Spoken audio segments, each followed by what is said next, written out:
All right, well, today I'm going to be talking about Spenser's Faerie Queene. Let's see if I can get this set up a little bit better.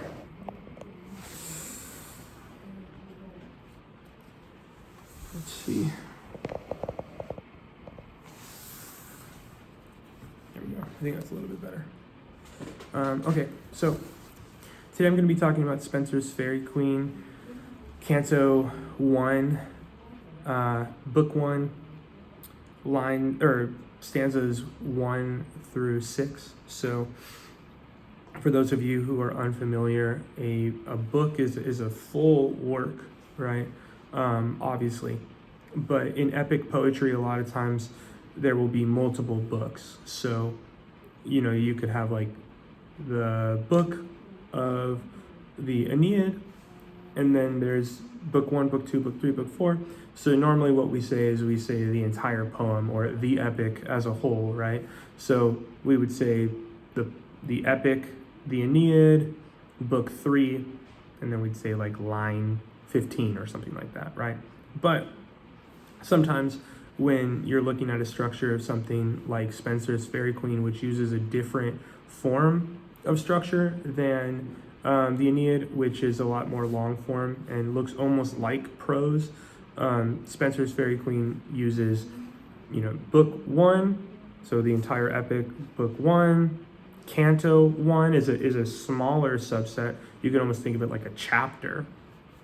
And then stanza is obviously like a part of that, and then the lines per stanza. So when I say that I'm reading Spenser's Faerie Queene, that's the entire epic.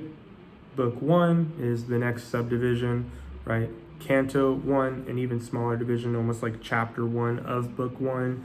And then I'm going to be going over stanzas 1 through 6, which every stanza in Spenser, aside from very rare stanzas, have 9 lines, and every once in a while you'll see one with 10 lines.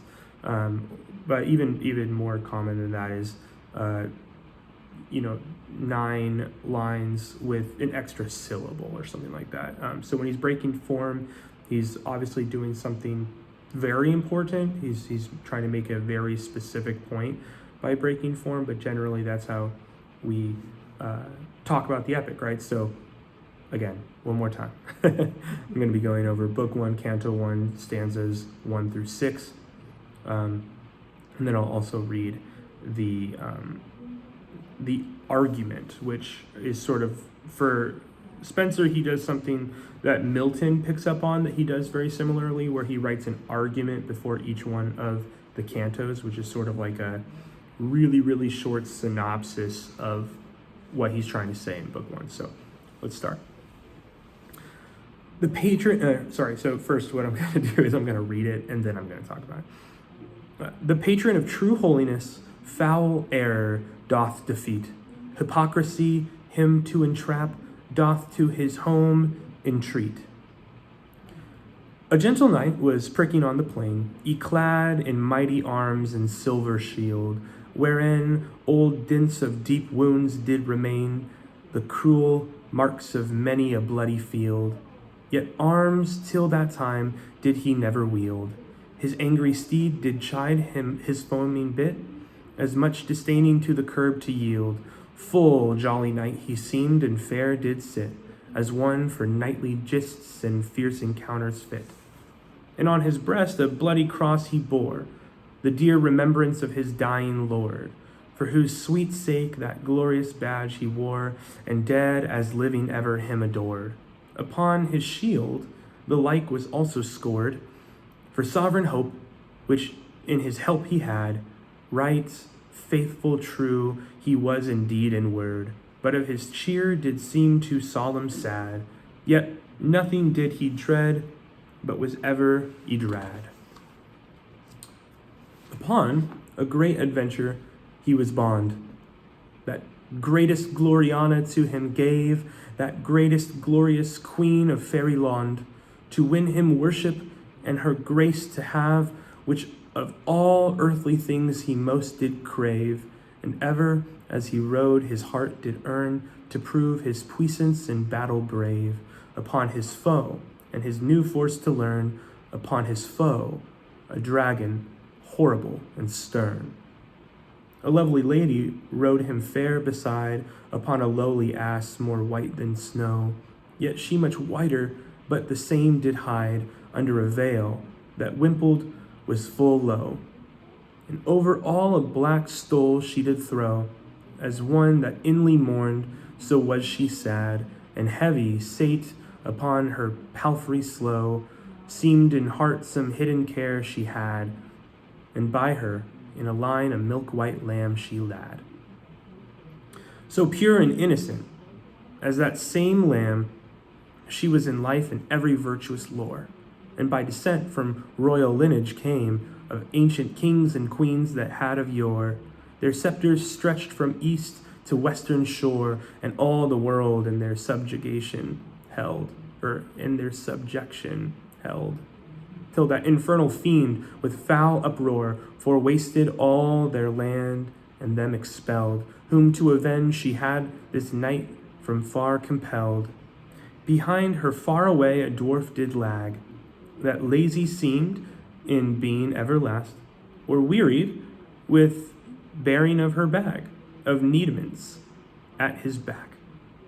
Thus as they passed, the day with clouds was sudden overcast, and angry Jove and hideous storm of rain did pour into his layman's lap so fast that every wight to shroud it did constrain, and this fair couple ached to shroud themselves were fain. Okay, well, this to me is such an embodiment of epic poetry, right? Right off the bat, everything just sounds so great, so grand, so epic, and it's supposed to, right? That's actually where we get the word epic from, in our modern day context at least. This idea of something being epic is brought about from an epic, right? As we read about an epic, it lifts our soul, it lifts our desire to want something great, to want something more glorious than we currently possess. And if a poem is not doing that in the epic tradition, then it's really no epic at all, right? But Spenser is a master of his craft. All of his earlier poetry is working toward this. That's something that I believe every epic poet shares. If you look at every poet, aside from pretty much Homer and maybe Hesiod, and then the author of the Epic of Gilgamesh, because they're so old, and we just don't have a lot of their works. As we go from, Virgil's Aeneid and Ovid's Metamorphoses, and we look at even Chaucer's works, and we look at Spenser's works, we look at Milton's works, and maybe a couple of other poets, but I mean, these ones are extremely famous poets. What you'll see is each one of them have short form poems long before they ever start working on their epic. And that's on purpose, because they know that they want to be an epic poet. Milton talks deeply about this. He's had his idea for Paradise Lost since I think he's like 18 or 20, but he's not ready. And so now when they finally become the master of their craft, they are, and they can take on the great work, right? So let's talk about this great poem. The patron of true holiness, foul error doth defeat, hypocrisy him to entrap, doth to his home entreat. Okay, so the patron of true holiness. Right off the bat, Spenser's telling us that the Red Cross Knight is the patron of holiness. We know that the word patron can also mean like the defender or upholder of justice, right? So the upholder of justice of true holiness, or the defender of true holiness, and that certainly is the case for the Red Cross Knight. A patron, though, can also be like today. The way how we use patron is exactly how we get the app Patreon, right? Somebody who pays forth a dividend that you need in order to give you a freedom that you are trying to achieve. So if I need to, be Michelangelo and carve the David, which was carved from a nicknamed piece of marble called Il Gigante, the giant. So he carves the David out of the giant, just like David kills the giant Goliath. Really cool story about that. But if I'm Michelangelo trying to carve the David, I don't have the resources to buy that block of marble, so I need a patron to front those dividends ahead of time so I can buy it, and then when I have the block, I can carve something and then sell it for a greater price. So in the same way, the Red Cross Knight is a patron in that way, and because he is essentially going forth before us so we can receive the true reward. Does that make sense? In this way, I think a lot of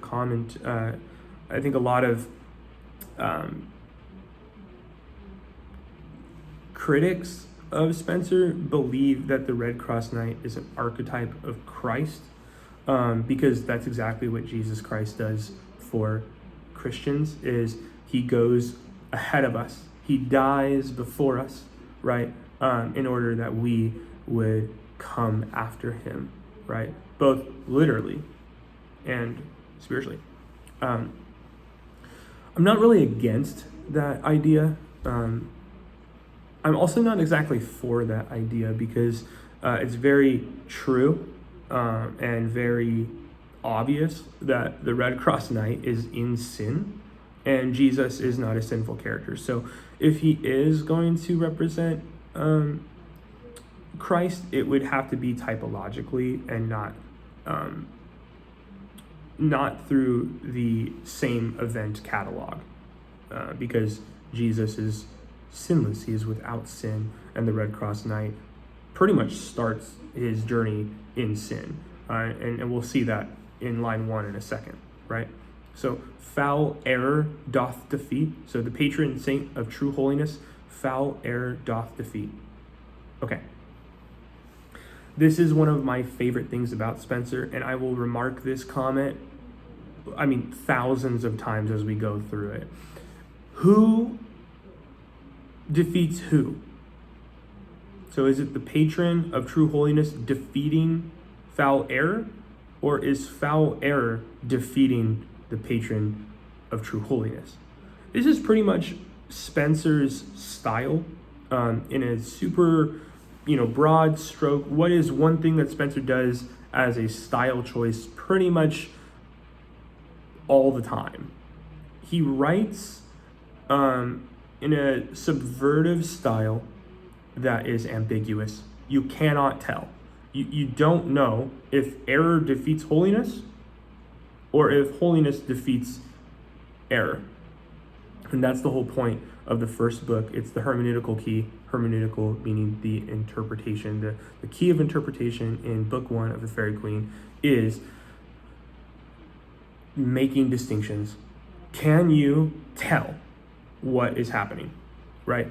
Okay, so the patron of true holiness, foul error doth defeat, hypocrisy, him to entrap, doth to his home entreat. So hypocrisy traps him, right? Or true holiness traps hypocrisy, right? Because it acknowledges it, and actually in true holiness, it is not hypocritical at all. So that's the whole point of this opening argument. Where are we? What is happening? And also, hypocrisy is a super interesting word in Spencer because it is only used here.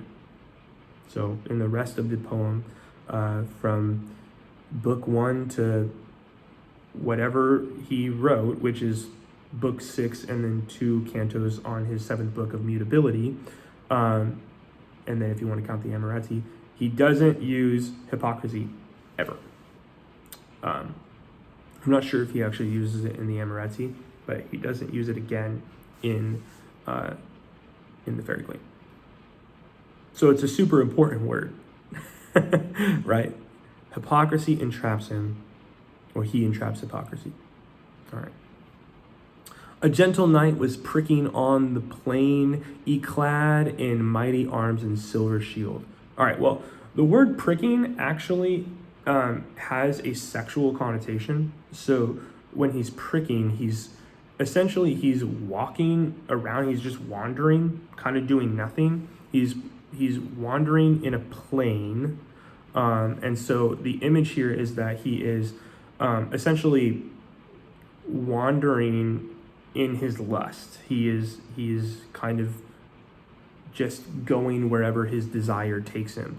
Okay, he's in a plain, and so I think one of the images that is obviously here is that he is wandering in a plain, which would be very similar to wandering in a desert. So he's on this sojourn. He's kind of going nowhere at all.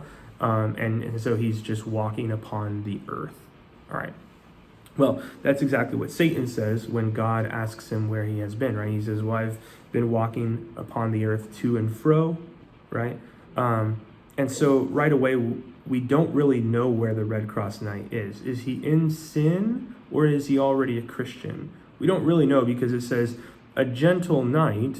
So he's gentle, he's a gentleman, he's a knight even, right? So he represents, the noble qualities, the chivalric code. He represents Christ, but he does everything that does not represent Christ. He moves in his lust, he wanders in the desert, and he has no home, right? And then what is he? He's clad in mighty arms and silver shield. Clad, that word Y, or that letter Y in front of the word, in an older English, this is Chaucerian English, essentially you can just read the root word after that and then add an ed. That's pretty much always the case. So clad would basically just mean cladded, right? And then later we read in the second stanza drad, which means dreaded, although that also means dreaded, and we'll get there. He's clad in mighty arms and silver shield. Okay, another thing when you're reading Spenser is that word silver is spelled Siluer, not Silver. So how do you know it's a V? Well, a lot of times with Spenser, you sort of have to guess, right?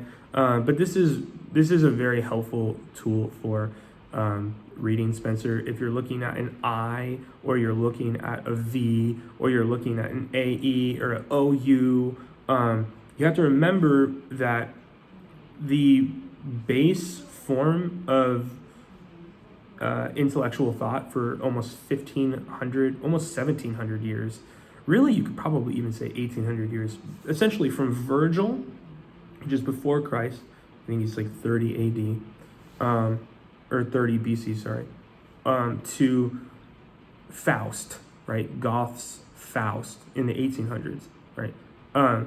So it's like 1,800 years of Latin being the most distinguished language of intellectual thought. So when Spenser is spelling in English, what he's literally trying to do for the English language is make an epic that is definitively English, that represents the English language, the English people, the English thought. So he writes it in English, but he's going to use a lot of Latin etymology. And so one way how he does that is in his spelling, right? At this point, Spenser is writing in Spenserian, sort of Shakespearean English, Elizabethan English, if you will. And so he doesn't need to be writing in Chaucerian English, but he does that anyway. And so that's very common for him to write words that are difficult for us to read, because he's being archaic on purpose. One of the things that Spenser says, I think he says it in his Shepherd's Calendar, I want to say like January or February, he points out that when a word is written archaically, the nature of the interpretation becomes more melancholic or more serious. And so Spenser, literally writing all of his words using archaisms, is trying to get his audience to read this very seriously, right? There's a sullen nature to the poem, right? Okay, well, he's clad in mighty arms and silver shield. Well, what are these mighty arms and silver shield? This is the armor of God, right? This is the helmet of salvation, the sword of the Spirit. This is the shield of faith. This is being clad, which literally the word is clad, right? Clad in the shoes of peace, the belt of truth, and then the breastplate of righteousness, right? And so each one of those pieces of the armor of God is going to be representative in aspects of Spenser's poem, right? If we're talking about the heart, right? Well, what does the breastplate of righteousness protect? It protects righteousness. It protects the heart. So if we're talking about the heart, what is one of the themes that Spenser is going to be playing off of? Righteousness, right? If we're talking about the head, though, right? What are we going to be talking about? We're going to be talking about salvation, right? Because it's the helmet of salvation, right? If we're going to be talking about the way how the Red Cross Knight, or any knight for that matter, anybody in the poem is walking, right? We're going to be highlighting his peace, right? Is he walking in peace, or is he walking in some form of unpeace, whether that be like Faerie or anxiety, or really just anything that is not associated with peace, or the fruit of the Spirit for that matter. If he is shielded, right? If he's holding his shield, then he is holding his faith, right? But if he is unshielded, or somehow he's away from his shield, then he is walking without faith. But the shield also, we have to remember, the shield just, literally when people would make a shield, they would paint something on it, most of the time to scare other people, right? So like Caravaggio's famous shield, it wasn't used in battle, but many people would have done this, just not in the particularly artistic form that Caravaggio was working with. But he has the Medusa, right? And what was the myth of Medusa? Well, it's this ugly woman. Actually, she was initially pretty, but this ugly woman with snakes for hair. And if you look at her, you're turned to stone, right? In the same way, the idea is that if you're holding this shield with Medusa representing you, then your enemies are afraid of you and would turn to stone, right? And so now his silver shield is a shield that represents something that would make others cower if they are not on the same side as him. And what does his shield represent? It represents this bloody cross, or the Lord Jesus Christ. And what is the beginning of wisdom? It is the fear of the Lord. So literally holding a shield, instead of having this Medusa character that's trying to scare you, instead it's a cross that's trying to scare you. And if you actually are properly afraid, then that would mean that you are now arrayed with Christ, right? And so that's just a great thing to consider. There's also the sword of the Spirit, right? So if we're talking about him actually fighting, then we're going to be talking about whether he's fighting with a sword that is of his own spirit and his own will, right? And what's going to be the consequence of that? It's going to be violence. But if he's doing it out of the will of God, or out of the gentleness, right? So he has gentle arms and gentle deeds, right? And he is becoming a gentleman. If he's fighting gently, which is such an interesting concept, but if he's fighting gently, then he is going to be triumphant in battle, because he's fighting out of the Spirit of God, the Holy Spirit, right? And if he is, if we're talking about his belt, or how he is girded, right? If he's girded properly, then he's walking and able to, he's able to move with a flexibility of truth. Because what were people, mainly wearing? Well, they're mainly wearing togas or like long robes, right? And so what do? Well, when you gird yourself, you pull up all those robes, and essentially you give your robe shorts. And so because you now have a shorter robe and you've girded up with a belt, you can run, right? And so we do this in sports today, right? Where we don't play basketball in jeans, we play basketball in shorts. So that way we have more flexibility in the athletic maneuvers that we're trying to accomplish. In the same way, right, if you're girded in truth, you have this ability to accomplish your deeds. Versus if you are ungirded in truth, if you are not, then you're going to trip over yourself all the time because of all the false subtleties that we fall for, and essentially the lie that we believe instead of the truth. So he's clad in mighty arms, meaning that he has the armor of God and a silver shield, but wherein old dints of deep wounds did remain. So does he have this armor of God? It's really difficult to tell, because one of the aspects of the poem is that his mighty arms actually protect him from injury. He's sort of invincible in his armor. So how is he hurt?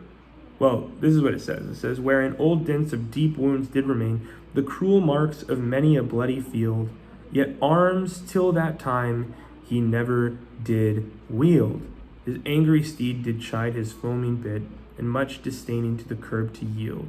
So if he didn't pick up his arms at all, right, and he has all these dints, it sounds to me more like he's essentially wearing pretty much one piece of armor, and that would be the helmet of salvation.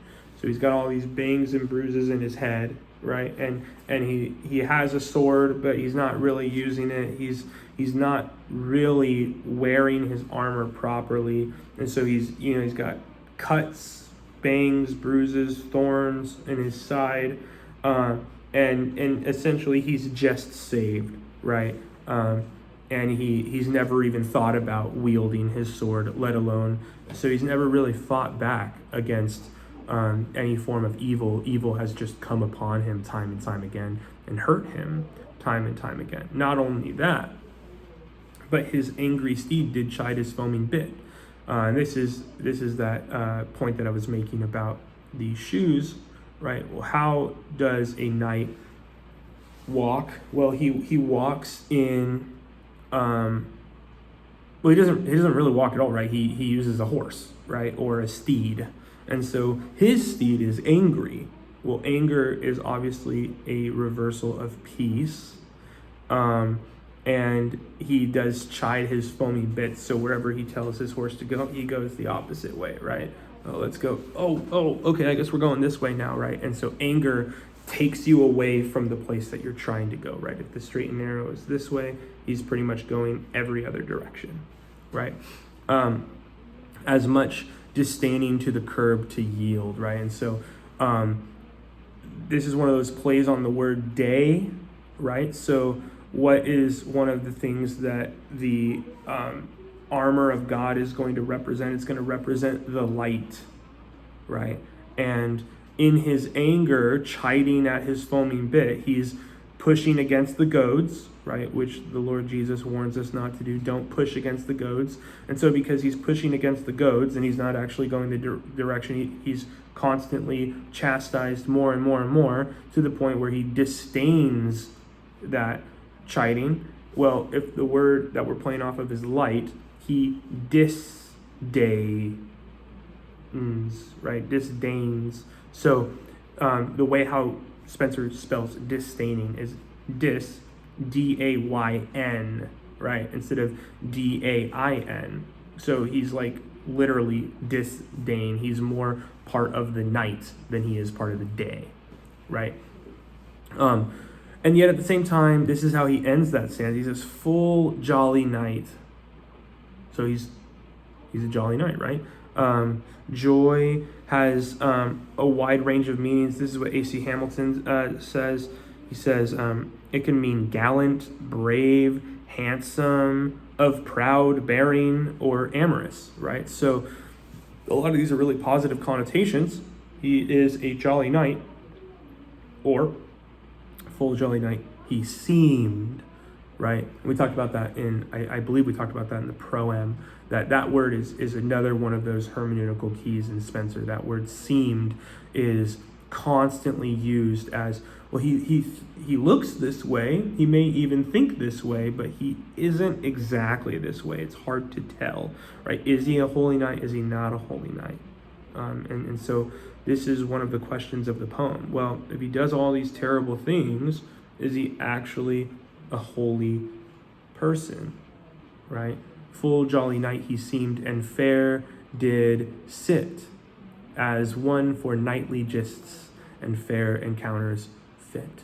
And so I think that what Spenser is actually getting at here is that this gentle knight has every means of operating under grace, but is not yet accompanied to it. And so he falls, right? He is a righteous man that falls. And what does the proverb say about this? A righteous man may fall 7 times and get up the 8th, right? And so that's pretty much going to be the theme for the Red Cross Knight, is him falling and falling and falling and falling until he's, literally in hell, and he can't get out on his own.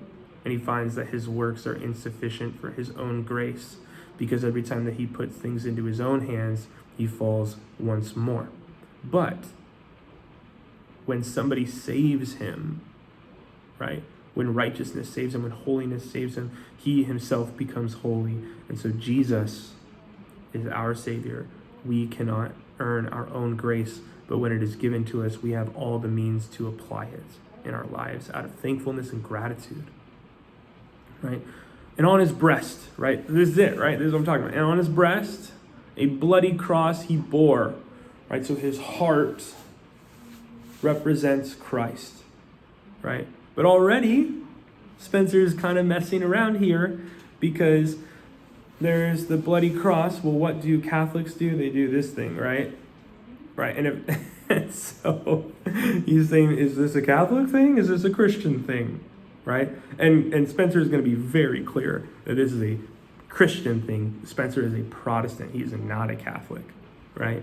The Catholic doctrine is not the same as the Christian doctrine, and he's going to make that as clear as possible, sort of. Right? It will seem as clear as possible, but again, this is one of those things about Spenser. He's almost a if you know, you know kind of guy, where, for example, if I were to say, can you believe Trump right now? Right? Well, if you're a Republican, you're going to hear me say that one way. And if you're a Democrat, you're going to hear me say that a different way. Right? Spenser does that too, where he's like, and there's this Catholic religion, and the Catholics are going to be like, yeah. Spenser believes that the Catholics are the right, and the Protestants are going to be like, no.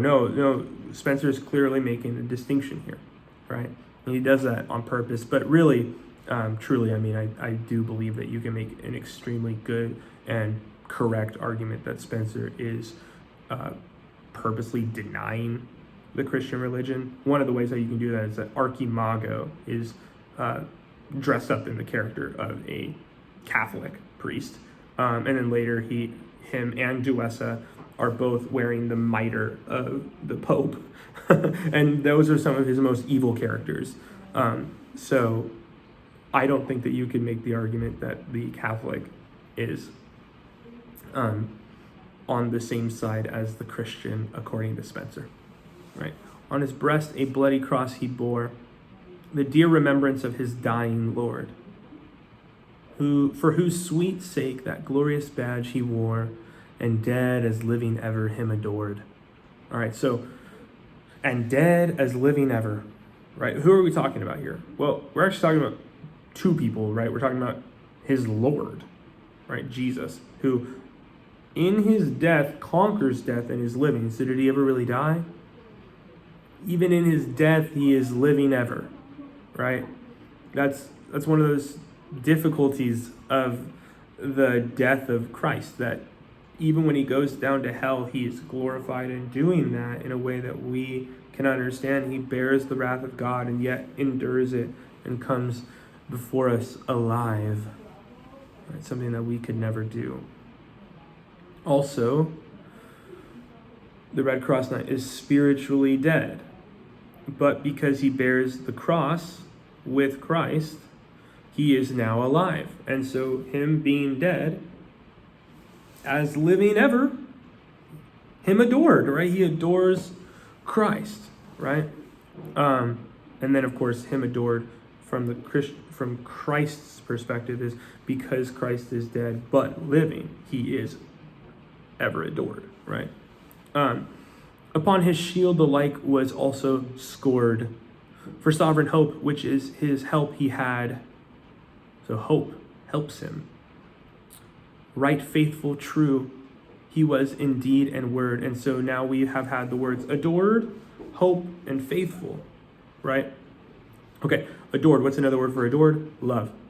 What's another word for hope? We don't need another word for hope. We have hope. What's another word for faithful? Faith.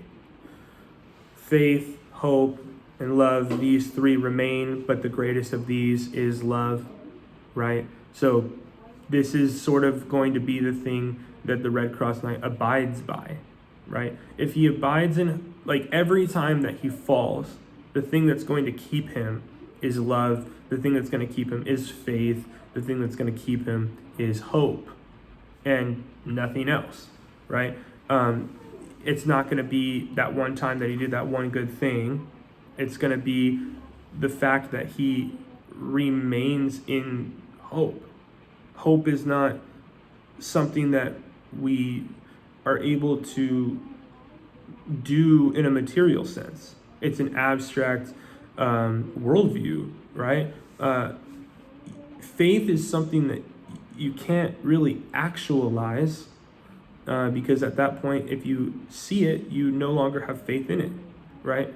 Not in the sense that you don't believe it, but in the sense that if I say that I did my taxes and you don't, like you haven't actually seen them yet, then you're going to be like, okay, well, let me see them, right? And then if I show it to you, you don't need faith anymore because you literally have the real thing, right?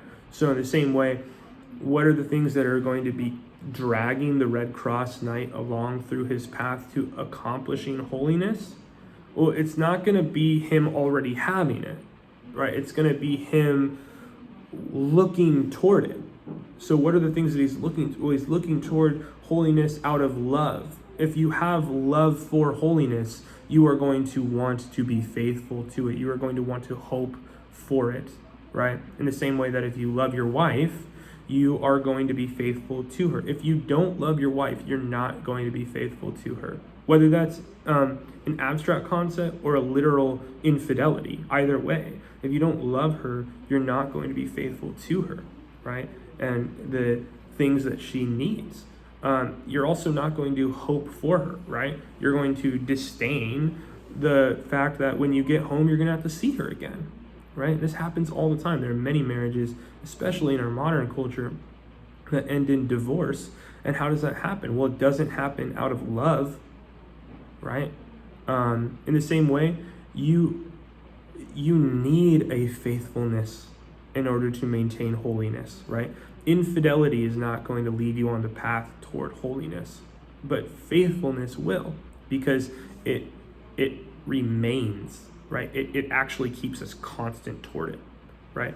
And so that's why Spencer will later have all these other virtues, because they keep this same idea, right? How can you be temperate without love, without faith, without hope? How can you be chaste without love, without faith, without hope? How can you have friendship without love, without faith, without hope? How can you have justice without love, without faith, without hope? How can you have constancy if you are not faithful, if you are not loving, if you are not hopeful, right? And so the thing that keeps him is his adoration for the Lord, his sovereign hope in the help that the Lord provides him, and his faithfulness in the true word and deed, not of himself, because our words are constantly false. We constantly lie, and our deeds are constantly unfaithful because we are sinful. But instead, the true word and deed is the purity of the Lord, his word, the Bible, and his deeds, his actions leading up to the cross, which were all without sin, and then his actions after the cross, which have remained the same, right? But of his cheer did seem too solemn sad. So earlier we say that he's a full jolly knight. Although he seems that way, we see now that he seems too solemn sad. So now it's difficult to tell, because is he too sad? Well, he seems too sad. Or is he jolly? Well, he seems jolly. So where is he? He's an enigma, right? Yet nothing did he dread, but ever was he drad. And that word drad can mean dreaded. So, yet nothing did he dread, but ever was he drad, ever was he dreaded. Okay, well, this can mean a couple of things, right? Okay, nothing did he dread, meaning he didn't fear anything. Now, later we will see that that isn't entirely true, but nothing did he dread, meaning that his fear is placed in a very particular form of fear, which of course is the fear of the Lord. And then because he dreads the Lord, everyone else dreads him. Dreaded can also mean clothed, right? He's idrad, he's clothed in. What is he clothed in? He's clothed in the righteousness of the Lord. Okay. Upon a great adventure, he was bond. That greatest gloriana to him gave, that greatest glorious queen of Faerie land, to win him worship and her grace to have. Okay, I'm not going to talk much about this, but this is an example of what I'm talking about, where Spenser has this way of using letters together to make a particular sound, but when you're looking at it visually, it means something different. So you in reading Spenser's poetry, you actually have to read it out loud. And a lot of times what you'll realize is there's two ways to say it.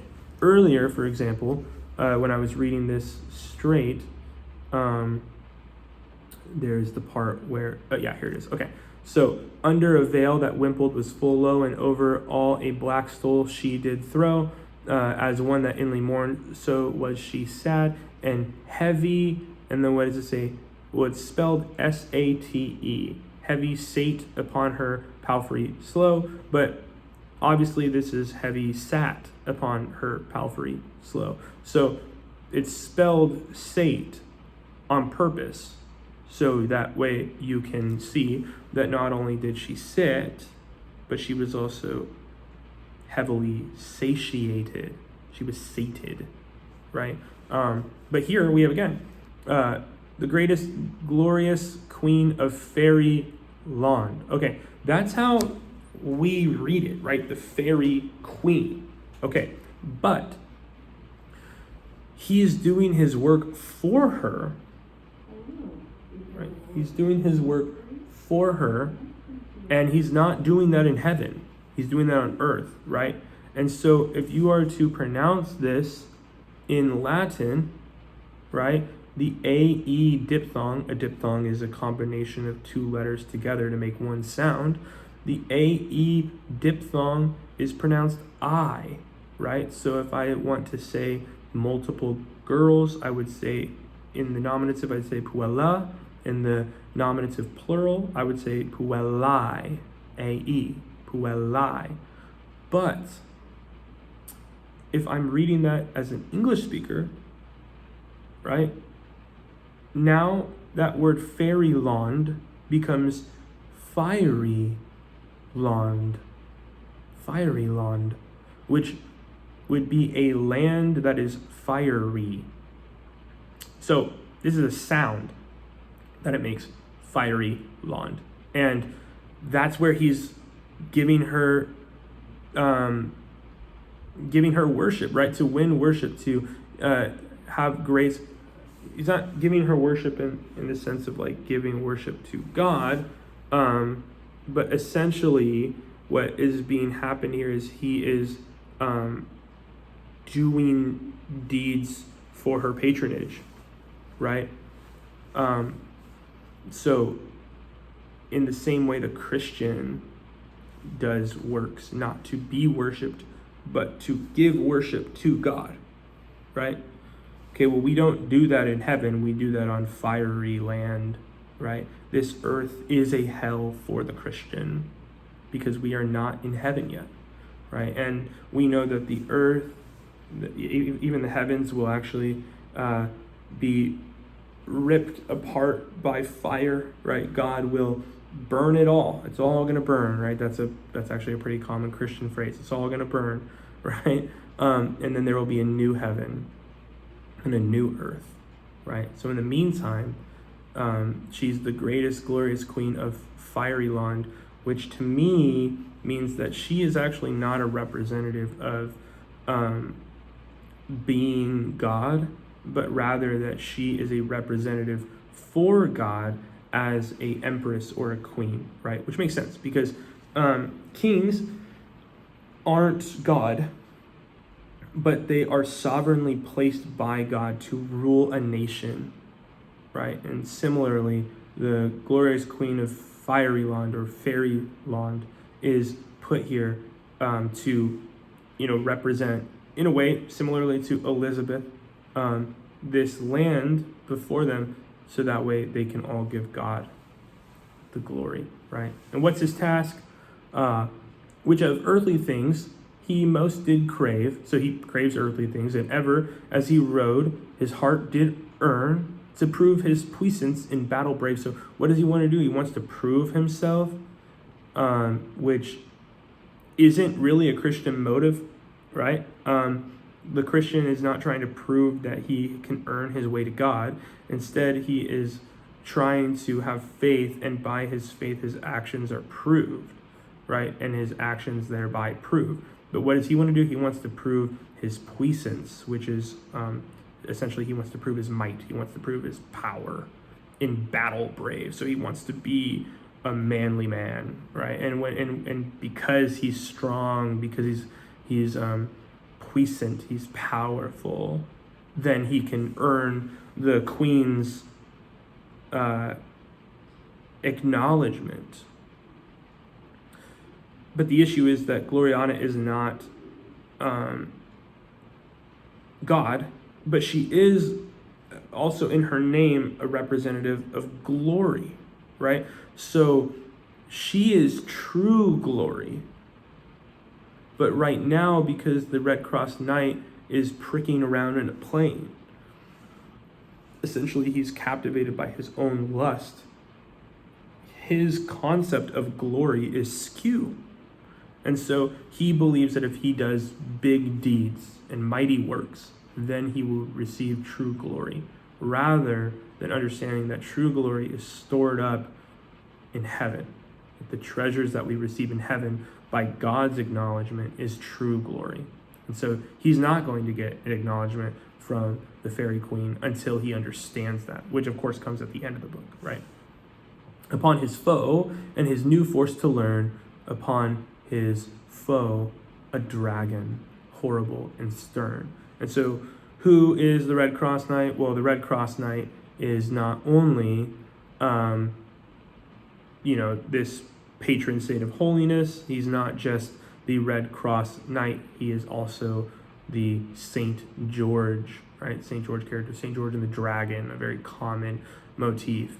And I actually am planning on releasing videos because this is the A.C. Hamilton copy of the Spenser's Faerie Queene. A.C. Hamilton is probably one of the greatest Spenser modern day, Spenser critics ever. I mean, all of his works are just dedicated to really, really, really solid Spenser criticism. And he edits another book called the Spenser Encyclopedia, where he has full-length entries, and he's collected all these other great Spenser scholars and kind of put them together into one work. And so I'm planning on releasing supplementary videos of reading some of those entries so we can understand that better. One of those is the St. George entry, and I've already recorded it, so I'll be releasing it after I release this. So yeah, let's continue.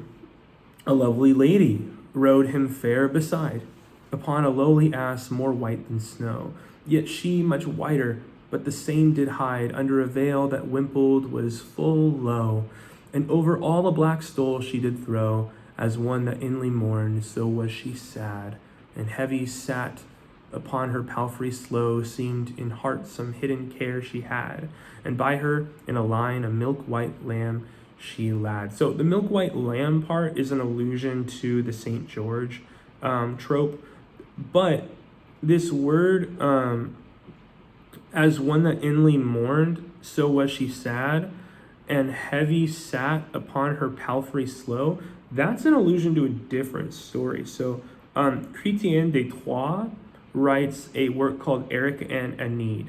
And Eric and Enid is a story about one of the knights of King Arthur's essentially winning for himself glory through the quest, right? And that's going to be a trope. I mean, essentially, like literally right now, we are reading the entry of the Red Cross Knight's quest, right? He's a knight, so what is he going to go on? He's going to go on a quest, right?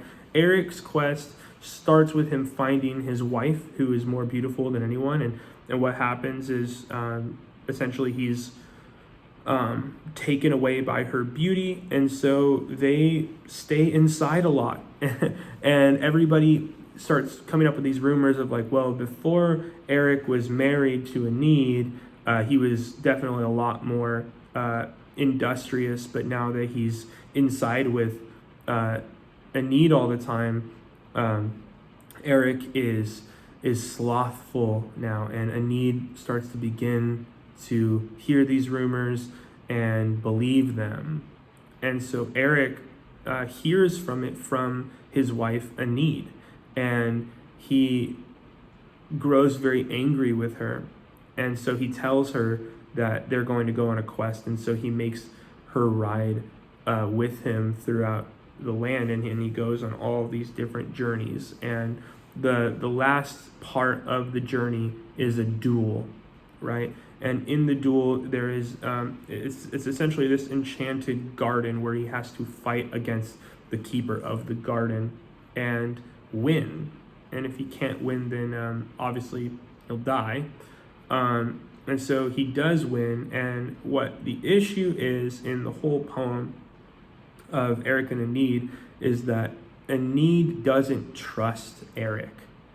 And so Eric will say, you know, I'm going to do this. Don't say a word to me. And then what does she do? She says a word to him, right? Or he'll say, I'm going to do this. Don't move. And then what does she do? She moves, right? And every time she's reprimanded by Eric, right? You're not trusting me. That's how we're here in the first place, right? You trusted in the word of everybody else in the kingdom that we are slothful, or essentially that I am slothful. And I am showing you that I have already, there's nothing more I can do. I am already a great knight. I am capable of defending us. And now I'm going to take you on this quest with me, and you're going to learn to understand that you can trust me, right? But in this story, the woman character, Una, who is the truth, is already sitting sated. She's already sitting satisfied. So Spencer is reversing the trope and saying that the one who is leading is the one that does not trust his wife, the truth, right? And so even though Una is a perfect representative and her word is pure, her word is good, and every time that the Red Cross Knight trusts her and listens to her, something good happens. Instead, we are already seeing that she is inly mourning, right? Which is what Enid does throughout the poem as well. And yet she is doing so heavily sated. And why is she doing that? Well, it's because she's not in heaven yet, right? So she is satisfied. And how does her palfrey walk, or how does her horse walk? It walks slow, which is that is the cadence of peace, right? So pure and so innocent as that same lamb. So which lamb are we talking about? We're talking about the Lamb of God, Jesus.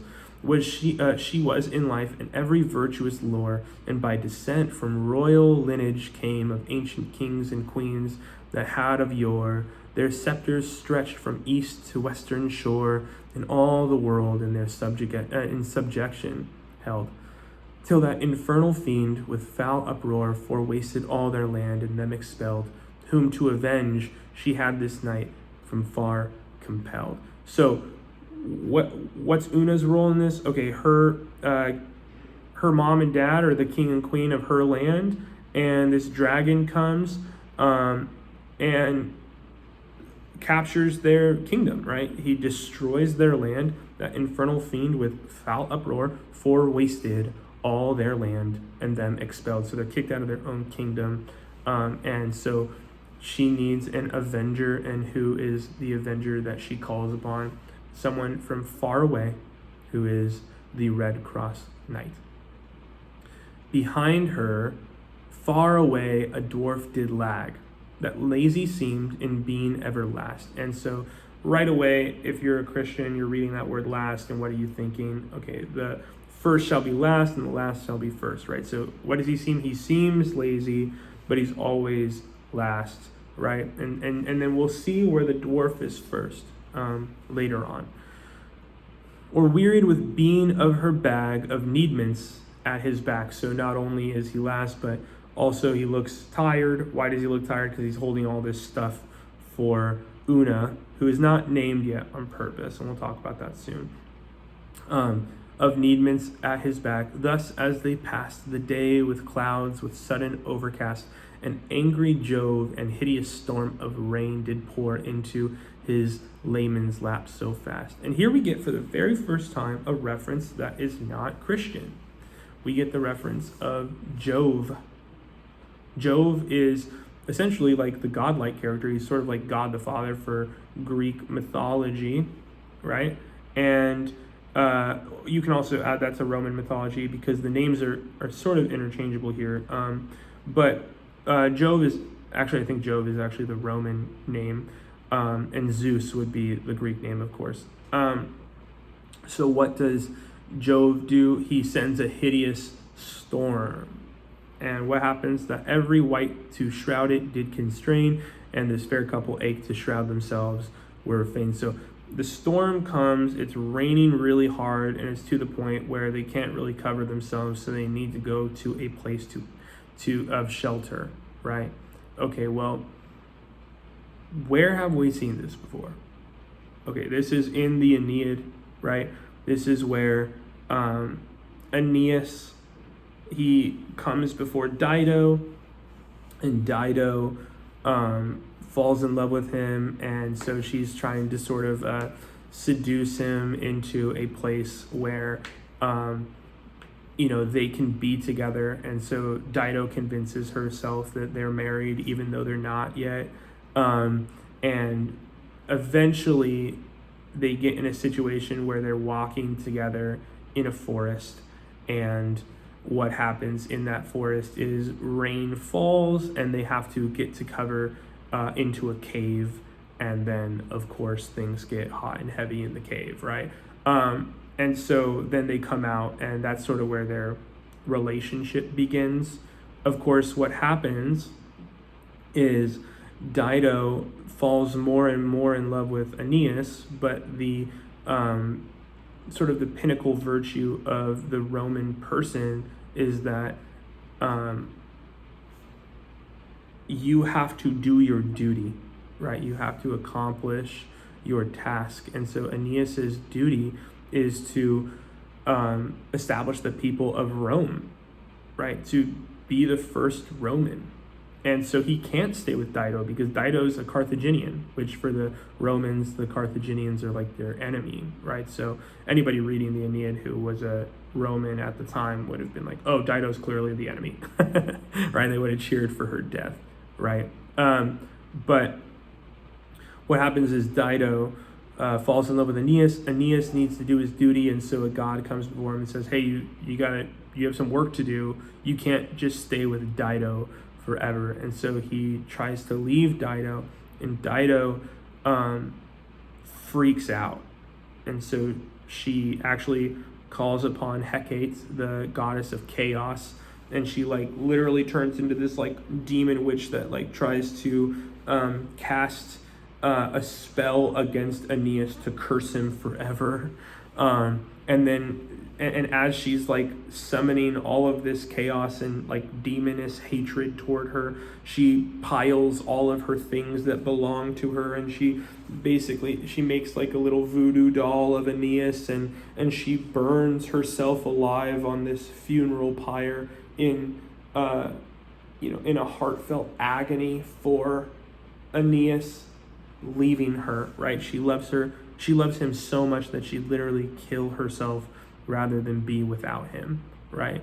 And so that starts with them in the cave, right? And obviously that's an error, right? That's a misstep from Dido, and that's a misstep from Aeneas. Aeneas should not have been in the position of committing infidelity in the first place, right?